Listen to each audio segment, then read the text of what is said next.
Awesome. All right. Well, hi, everyone. So our teammate, Rokas, started working remotely and recently moved from Amsterdam to Cadiz.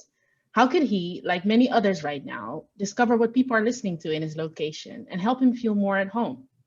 Our platform, Glimpse, helps you keep track of the music trends moving through your city. How does it work? First off, you log in with your account from any DSP so that we can track your listening history. We then need your location, for which we, of course, also ask permission.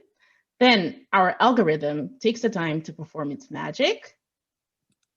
And there you have it. In return, you get a uniqueness score relative to your city's music taste. Next up, you can start finding the music in your city that has flown under your radar, as you can explore the libraries of people that have similar taste. Once you find an artist that interests you, you can dive deeper and start listening to their music. Moving on to data sources and methodology. So this product would need the following data sources: the location of the user acquired by the user's device or a manual input, an API with user listening history, like the Spotify API, the Chartmetric API for all artist metadata to populate the artist pages and to calculate the city's music taste. So this weekend, we were able to fetch 50 artists per user from the Spotify API, the maximum number that the API allows. And then we cross-referenced the artist IDs with those already existing in the Chartmetric database and matched the artist metadata to the user's artist list. If we were to continue this project, the next steps would be fetching the city's top artists via the Chartmetric API, which is confirmed to be accessible, cross-referencing the user's music taste to the cities, and that will give the user their uniqueness score.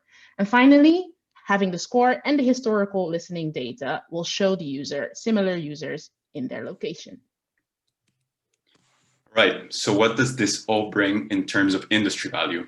Well, Glimpse can build what we call fan density in a given location by growing an artist's presence organically within a contained area. Now, why is this important? Well, the majority of artists' revenue comes from live events, and this means that having 1,000 fans scattered throughout the globe will not have the same value to an artist as having 1,000 fans in one city. With 1,000 fans throughout the globe, there's pretty much only streaming revenue for the artist, but with 1,000 fans in a city, there suddenly is a viable concert opportunity. There is also a pop-up merch store opportunity and other types of physical fan activations that can be done. On the other hand, on the user side, Glimpse is designed to help them keep a hand on their city's musical pulse.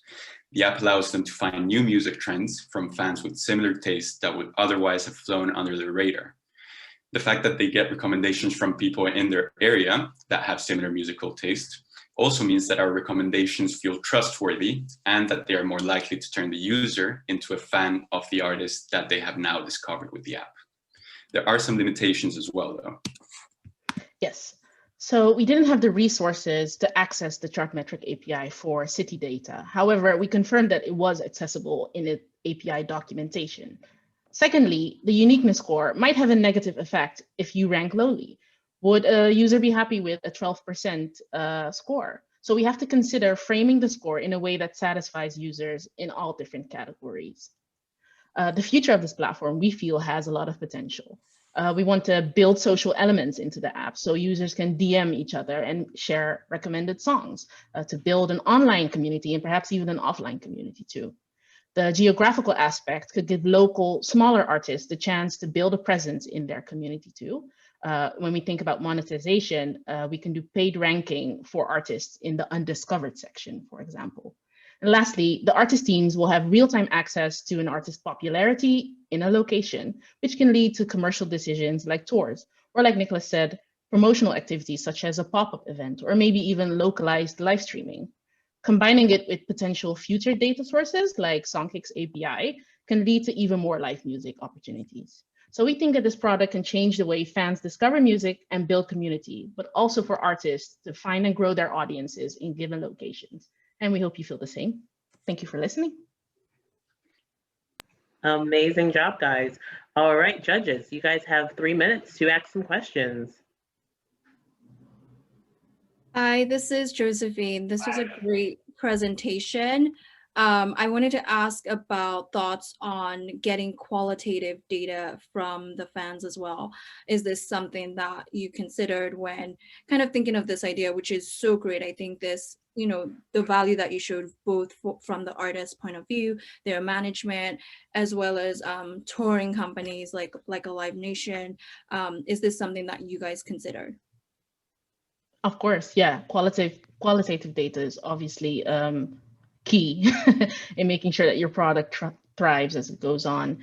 I guess we would have to look at it on a very localized way, and maybe doing focus groups, as we can see in the app, where fans are gathered closely. So in a sense, you could get to specific locations and maybe build an event around that, and then also ask the users for their feedback. Yeah, that's a great idea. And then a point system too might be helpful. Like you get the fans to give more data, they get points, and that could elevate their score. Definitely. Cool. Yeah, absolutely. Yeah, just to add something onto Vivian. Yeah.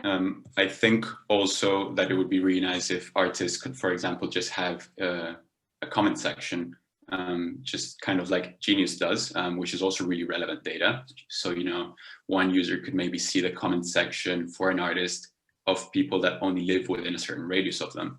And that could also create a sort of community. Cool. I like it. Hey, quick question, everyone. What consideration did you have when and if removing or debasing the value of artists which are markedly global and therefore also viral in a specific city, to just focus on the artists which are perhaps only viral on that city or in a specific set of cities?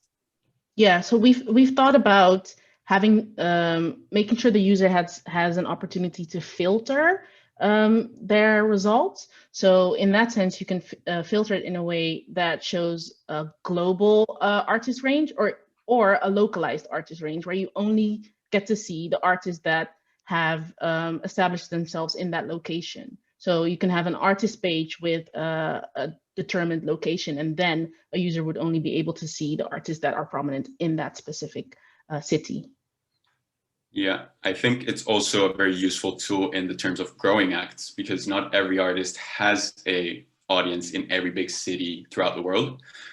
So it's actually quite valuable to those mid to smaller sized artists that are just getting started, maybe trying to plan their first tour. And they need a little bit more of it, yeah, as we called it, fan density within certain areas in order to go for that first concert, for example. I definitely love the concept of fan density, and that's why exactly I was asking this question, because that fan density would definitely be more helpful for those mid-tier artists. So was wondering if this is a user choice to select only local artists, or if it was a platform choice to try and provide more fan density for those mid-tier artists. But thank you, very clear.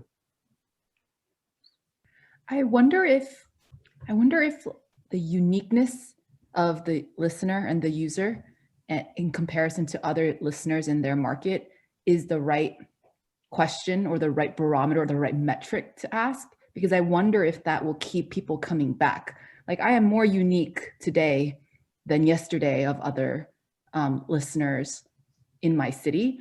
And I wonder if you can flip that and it's a different metric entirely that creates like a habit for the user to come back, because I think I'm getting confused about whether you're trying to serve the artist that is trying to have density of fans in a local market, or if you're trying to serve the user and give them something of that much value that they come back. So two-part question of like that metric, what is the question? And then two, around how do you acquire and retain users, like user acquisition? Because imagine it would become pretty expensive unless you have a really valuable value proposition. I guess, sorry. Oh, I wasn't sure if Nicolas was about to talk. Go but for it, Yeah, in terms of retaining our users, our idea was mostly to have users discover new music. So in that sense, if they're not based in one specific location, but for example, were to go to a festival or were to glimpse at school, for example, this will be able, the app will be able to show their history of their uniqueness score. So in that sense, it's more of how my music has changed throughout my time, and it's less about having it score against other people. So in that sense, it's more of a history of how your music has changed based on where you're based, if that makes